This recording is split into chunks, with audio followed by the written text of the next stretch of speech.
cantos en la iglesia y ya empiezan a repetir las palabras de la iglesia, ya empiezan a escuchar la palabra de Dios y comienza esto a ser implantado en su corazón. Pero note allí en Jueces, para ir rápido, cuando cruzaron el Jordán y llegaron al otro lado, dice la Biblia que Josué y toda esta generación pasó, murieron. Dice la Biblia, lo más triste y lamentable, dice que se levantó otra generación que no conocía a Jehová ni la obra que Él había hecho por Israel. Qué triste, hermanos, que se levanta una generación, la siguiente generación de aquellos que salieron de Egipto y no conocían a Dios, ni sabían de lo que Dios había hecho en sus vidas.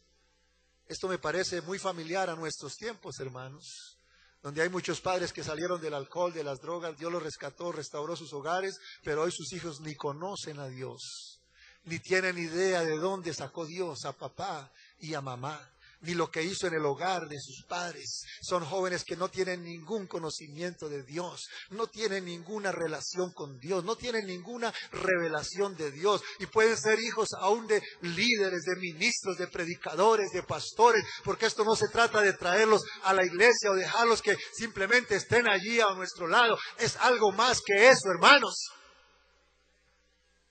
Se ha levantado una generación que no conoce a Dios, que no saben lo que Dios ha hecho en la generación anterior, porque no han entendido el rol de padres. Muchos creen que padre es simplemente engendrar un hijo. Es más, ni siquiera muchos han querido ser padres. Simplemente han sido accidentes de sus locuras, de sus deseos de placer, de sus deseos de diversión, y como consecuencia ha venido un hijo a este mundo. Y muchos están sufriendo las consecuencias. Porque ya le dije, hermano, los problemas, toda la situación que vive el ser humano, las condiciones en las cuales cae y se hunde, es una sola causa, hermanos, y es una falla en la paternidad. Padres que abandonaron, padres que fueron irresponsables, padres que lo que hicieron fue divertirse en la vida, padres que prometieron y nunca cumplieron, padres que lo único que supieron fue disfrutar y pasar un buen rato de placer, pero que nunca entendieron lo que es la verdadera paternidad. Nunca supieron lo que era realmente el propósito de Dios para un padre. Simplemente pensaron que era alimentarlos y darles de comer. Yo me recuerdo cuando era niño, hermano, mi padre era un borracho, era un alcohólico, un jugador, y él siempre peleaba, mi mamá siempre le reclamaba por esto, y él decía, no me estoy tomando el dinero suyo, aquí está, mire, y se lo botaba así, mire, no me he bebido su dinero, aquí estoy, está el dinero en la casa. Él pensaba que su función como padre era traer un poco de dinero a la casa para que no nos faltara el alimento. Es el concepto equivocado que por generaciones y generaciones y hasta el día de hoy se sigue viviendo, hermanos, porque se cree que esa es la tarea del padre. Es más, traigamos hijos que debajo del brazo trae la arepa. O donde comen 2, comen 3, y donde comen 3, comen 4. Porque pensamos que simplemente ser padre es engendrar un hijo y traerlo a este mundo. Es algo más que eso, hermanos. Es más que eso. ¿Cuántos dan gloria al Señor? En la porción que leímos al comienzo en Deuteronomio 6, el Señor le dijo, amarás a Jehová tu Dios con todo tu corazón. En otras palabras, tú primero tienes que poner todo esto en tu corazón. Tú primero tienes que depender de mí. Tienes que primero tener la revelación correcta, la interpretación, adorarme. Y cuando estés esto en tu corazón y me adores de toda tu alma, me ames con todas tus fuerzas, estas palabras que yo te mando hoy estarán sobre tu corazón. Así que primero, padre, madre, usted tiene que poner este mensaje en su corazón. Usted tiene que tener esa relación con Dios que es necesaria para tener esa paternidad que Dios espera de nosotros. Y luego dice el Señor, y después de que esté sobre tu corazón, dice, ahora la repetirás a tus hijos. Y hablarás de ella estando en tu casa y andando por el camino, y al acostarte y cuando te levantes, las atarás como una señal en tu mano y estarán como frontales sobre tus ojos, y las escribirás en los postes de tu casa y en tus puertas. En otras palabras, tu casa se convertirá en una aula escolar. Y a toda hora, porque ustedes van a pasar con sus hijos la mayor parte del tiempo, está diciendo Dios. Ustedes van a estar con ellos cuando se levantan, cuando se acuestan, cuando vayan por el camino. En todo momento ustedes van a estar allí. Así que ustedes van a repetir estas cosas. Ustedes le van a dar esta revelación que tú tienes. Esta interpretación la vas a enseñar y le vas a transmitir a quienes que hay que adorar. Esa no es tarea del maestro de escuela dominical, no es tarea del pastor, no es tarea del hermano o la hermana que le cuida el niño, no. Es tarea de cada padre y cada madre que puedan entender que su casa es una escuela espiritual. Donde todos los días, al levantarse, al acostarse, al ir de camino, ven las puertas por todo lugar, debe estar la revelación de Dios, la palabra de Dios, la adoración a nuestro Dios. Cosa que no sucede. Porque en nuestros hogares lo que hay es pleitos, conflictos, discusiones, celos, contiendas, enemistades, maledicencias. En vez de haber palabra de Dios, revelación de Dios.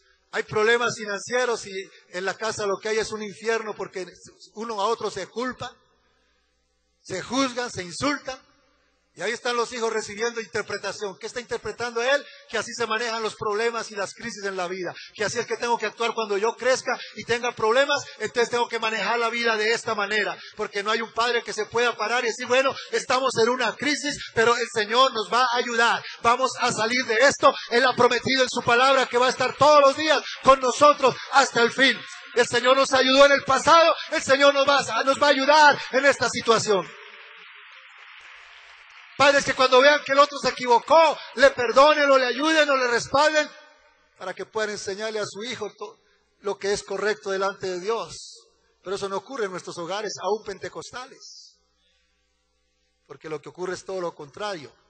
¿Sabes? Y me he encontrado con tantas sorpresas de hijos de ministros, líderes, pastores, que usted puede ver la gente en el púlpito predicando y hablando del amor de Jesucristo, pero allí sentado en la banca está una esposa, están unos hijos que dicen si supiera quién es él en casa, si lo conocieran cómo es él allá afuera, si supieran aquel que está hablando del amor de Jesucristo realmente cómo nos trata en casa. Porque una cosa podemos mostrar afuera, pero otra cosa es lo que nosotros hacemos al levantarnos, al acostarnos, cuando vamos de camino. Hay gente que viene peleada a la iglesia por el camino. Llega a la iglesia, alaba a Dios, se olvida del conflicto, pero sale y continúa el conflicto. Creyentes que pasan 2, 3 días sin hablarse, sentándose a la mesa, comiendo, pero sin cruzarse palabras. Esa es la interpretación que le damos a nuestros hijos. Y después nos preguntamos, ¿por qué Juancito después no quiere servir a Dios cuando es adolescente? ¿Por qué será que no quiere entender que hay que ir a la iglesia a servir a Dios? Porque está confundido. Porque tiene 2 mensajes en su mente, uno el de la iglesia y otro el de sus padres en casa. Recuerde, todos los problemas que tenemos ocurren de una mala paternidad. Fallamos en nuestra paternidad. ¿Cuántos dan gloria al Señor? Recuerde que Dios nos hizo con una necesidad y es que necesitamos que alguien nos ministre. ¿Sabe, hermanos? La paternidad es un ministerio. El ser padre es un llamado de Dios a ser un ministro. Yo sé que usted no lo cree, pero cuando Dios le llamó a ser padre, Dios le llamó a ser un ministro que le iba a ministrar a ese hijo. No solamente le iba a dar de comer, no solamente iba a ser un proveedor económico, no solamente era ser un proveedor de las cosas materiales. Dios le llamó a algo más que eso, hermanos. Dios le llamó a ministrar a su hijo. Amén. Realmente lo que ocurre, hermanos, cuando alguien trae un hijo a este mundo, cuando ocurre ese momento de la concepción, lo que está haciendo este hombre y esta mujer que entienden el propósito